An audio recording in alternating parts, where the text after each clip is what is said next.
মাদক বিরোধী অভিযানে কাছাড় পুলিশের আরও এক বড় সাফল্য। আসাম মণিপুর সীমান্তে আবারও বড়সড় মাদক বিরোধী অভিযান কাছাড় পুলিশের হাতে বিপুল পরিমাণ ইয়াবা ট্যাবলেট ও বিদেশি সিগারেট বাজেয়াপ্ত। বিশ্বস্ত সূত্রের খবরের ভিত্তিতে শনিবার ভোর রাতে কাছাড় পুলিশ আসাম মণিপুর সীমান্তে বিশেষ নদীপথ অভিযান চালায়। লক্ষ্মীপুর থানার অধীন বরাক নদীতে আসাম রাইফেলসের সহযোগিতায় একটি দেশীয় নৌকা আটক করা হয়, যা সীমান্তবর্তী জাকুরদর এলাকার নির্জন স্থানে লুকিয়ে রাখা ছিল। স্বাধীন সাক্ষীদের উপস্থিতিতে নৌকাটিতে তল্লাশি চালিয়ে উদ্ধার করা হয় প্রায় 10,000 ইয়াবা ট্যাবলেট এবং এসএ লাইট ব্র্যান্ডের 1,25,000 প্যাকেট বিদেশি সিগারেট। প্রাথমিক তদন্তে জানা গেছে, এই মাদকদ্রব্যগুলি মণিপুরের চূড়াচাঁদপুর জেলা থেকে অবৈধভাবে পরিবহন করা হচ্ছিল।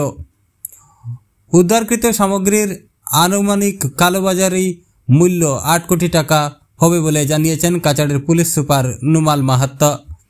ঘটনায় জড়িত পাচার চক্রের মূল হোতাদের খুঁজে বের করতে তদন্ত অব্যাহত রেখেছে কাছাড় পুলিশ।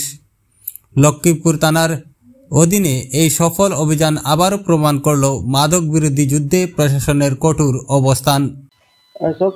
নিচাযুক্ত সামগ্ৰীৰ অবৈধ সৰবৰাহ আৰু সেৱনৰ বিৰুদ্ধে আমাৰ অভিযান অব্যাহত আছে। আপোনালোকে জানে যে অসম ৰাজ্যখনক সম্পূৰ্ণৰূপে ড্ৰাগছমুক্ত কৰাৰ কাৰণে মাননীয় অসম চৰকাৰৰ মাননীয় মুখ্যমন্ত্ৰী ডাঙৰীয়াই এটা লক্ষ্য আছে, আৰু সেই লক্ষ্যটোক সাৰোগত কৰি আমি প্ৰতিদিনে আমাৰ এই যি অভিযান আছে এইটো আমি অব্যাহত ৰাখিছোঁ। আৰু আপোনালোকে দেখিব যে এই সময়ছোৱাত আমি বিভিন্ন অঞ্চলত আমাৰ এই অভিযান চলি থাকে। আৰু এটা বিশেষ সূত্ৰৰ পম খেদি যোৱাকালি পুৱতি নিশা আমাৰ এটা অভিযান চলিছিলে, আৰু এই অভিযানটো আমাৰ লক্ষীপুৰ থানাৰ অন্তৰ্গত এটা ভিতৰুৱা অঞ্চলত আৰু আমাৰ এটা নদীৰ পথত এই অভিযান চলিছিলে, বৰাক নদীৰ ওপৰত। আৰু এই ৰিভাৰ লাইন পেট্ৰলিং কৰি থাকোঁতে আমাৰ এটা বিশেষ খবৰ আহিছিলে। সেই সূত্ৰত এটা ভিতৰুৱা অঞ্চলত, জেগাটোৰ নাম হ'ল জাকুৰাধৰ, অসম মণিপুৰ বৰ্ডাৰ অঞ্চলত, তাত সন্দেহজনকভাৱে এটা আমি স্থানীয়ভাৱে নিৰ্মিত এখন নাৱত আমি কিছুমান আপত্তিজনক সামগ্ৰী তাত লোড কৰি থোৱা আমি দেখা পাইছিলোঁ। আৰু সেইখিনি দেখা পোৱাৰ পাছত সেইখিনি সামগ্ৰী যেতিয়া খানতালাচি চলোৱা হয়, তাৰ পৰা বৃহৎ পৰিমাণৰ নিচাযুক্ত সামগ্ৰী আমি জব্দ কৰিবলৈ সক্ষম হৈছোঁ। যিখিনি সামগ্ৰী আমি তাৰ পৰা জব্দ কৰিলোঁ, সেই সামগ্ৰীখিনি 10,000 তাত ইয়াবা টেবলেট আছিলে, আৰু বিদেশত তৈয়াৰ হোৱা, বিদেশত প্ৰস্তুত হোৱা ইজি লাইফ চিগাৰেট 1,25,000 পেকেট তাতে মজুদ আছিলে। আৰু সেইখিনিকো আমি স্থলীতে ইণ্ডিপেণ্ডেণ্ট উইটনেছৰ উপস্থিতিত আমি সামগ্ৰীখিনি জব্দ কৰোঁ। আৰু বৰ্তমানো আমাৰ এই অভিযান অব্যাহত আছে।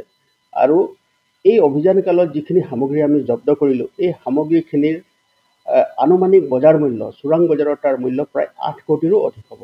বৰ্তমানো আমাৰ এই অভিযান চলি আছে সীমান্তৱৰ্তী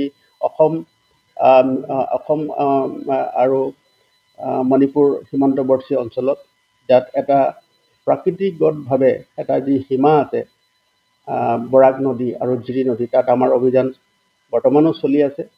আৰু কোনো ধৰণৰ অবৈধ সৰবৰাহ চুবুৰীয়া ৰাজ্যৰ পৰা যাতে আহি আমাৰ ইয়াত তেওঁলোকে চলাব নোৱাৰে, অবৈধ বেহা চলাব নোৱাৰে, তাৰ কাৰণে আমি তৎপৰ হৈ আছোঁ।